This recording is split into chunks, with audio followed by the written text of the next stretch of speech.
Hi, hello, how are you? Welcome or welcome back to my channel. If you are new here, my name is Whitley, and today we are doing round 2 of TBR Chutes and Ladders.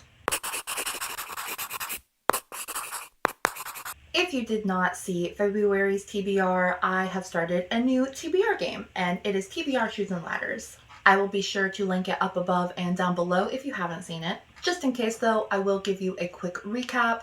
I have 5 decks of cards, each colored corresponding to a color on the board. If I land on a ladder, I can read whatever I want. It is a mood read. But if I land on a slide, I have to do the prompt on the top and on the bottom, essentially adding a book to my TBR. Purple spaces are a deck of random prompts. The blue deck is settings. The yellow deck is themes. The pink deck is representation, and the green deck is genres. I roll 1d6 5 times, hopefully only getting 5 books from my monthly TBR. And before we get into this month's, let's recap last month's TBR.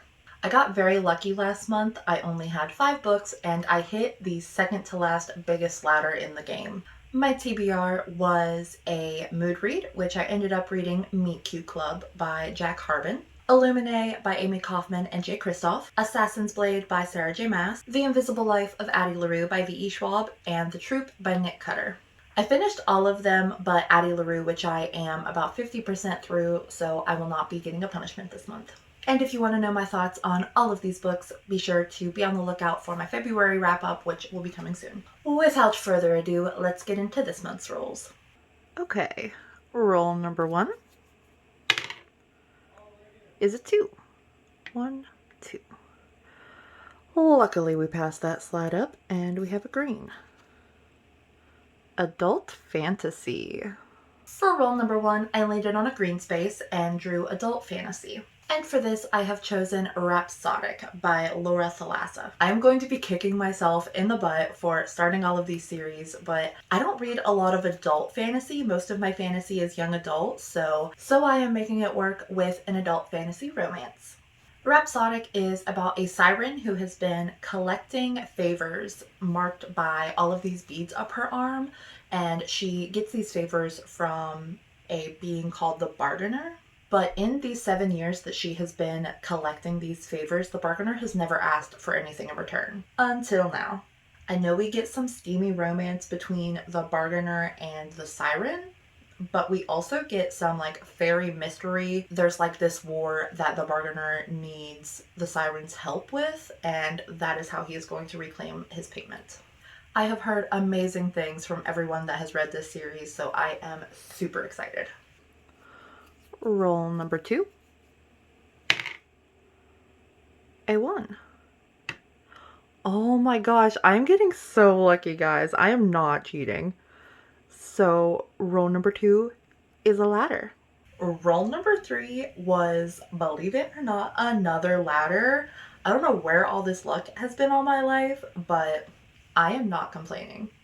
I say that, and next month is just going to be an absolute terror. But I get another mood read this month, which is amazing. But I already know what I'm going to read. I had already planned on reading this month, and that is Spoiler Alert by Olivia Dade. In this, we follow a plus-size cosplayer who also reads fanfiction and the main star of a Game of Thrones-esque TV show who writes fanfiction about his character and his character's love interest in the show. But nobody knows he does this. And I think April and Marcus end up talking, but April doesn't know that it is Marcus because they are talking through this fanfiction forum. And April and Marcus end up going on a date somehow. I think April posts a picture in cosplay and she gets a lot of slack for it. So to spite them, Marcus asks her on a date. And I don't think either of them know that they had been talking to the other in this fanfiction forum. So I am super excited for this drama.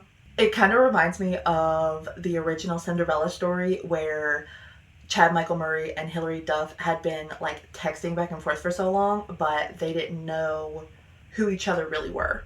This book had me at plus size and fanfiction. I am so excited. Roll number 3 is a 3. Another green. we have science fiction. Rule number 2 was another green, and I drew a sci-fi. If I was not on this stupid book buying band, I would have already bought Gemina, and I would definitely be reading Gemina for this prompt. But since I'm being good, I'm going to rent from the library the graphic novel Monstrous by Marjorie M. Liu. So the art style is really what drew me into this graphic novel, but I do know that it is set in this alternative, steampunky 1900s Asia.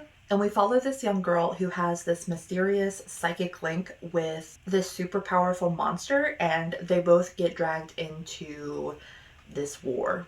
And the longer that this psychic link is happening, it is starting to change both her and the monster, and there's this war breaking out. And it just sounds so exciting and so interesting, and I'm super excited to get a hold of it. Roll number 4 is a 4. Oh, thank goodness. The slide is on 87, not 74. And that is, wow, another green.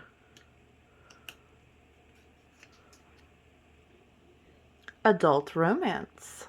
Roll number 4 was another green, and I drew an adult romance, which I am super excited about because I am still in such a romance mood carrying over from last month.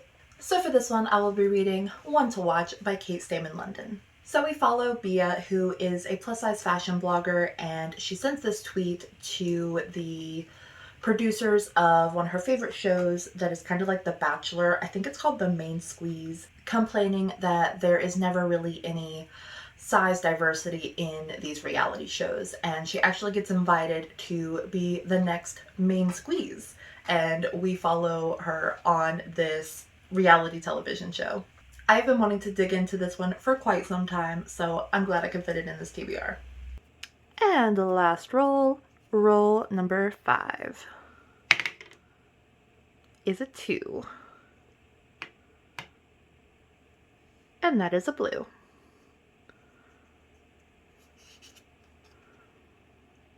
Set on or near water. And roll number 5, I landed on a blue and drew set on or near water. And for this, I will be reading The Deep by River Solomon. The Deep is about a clan of mermaids who are descended from pregnant African slave women who were thrown overboard by their slave owners and somehow birthed these mermaids.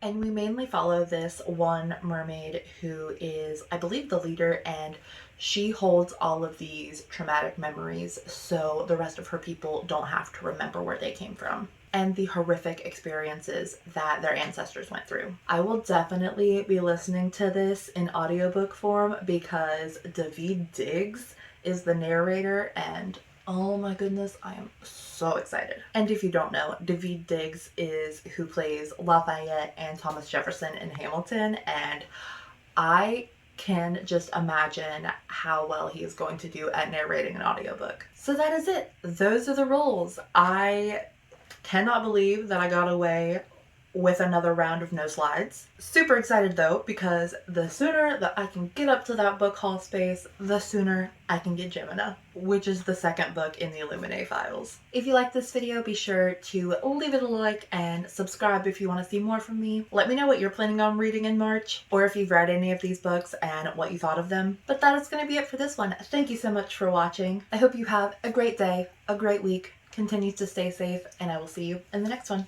Bye.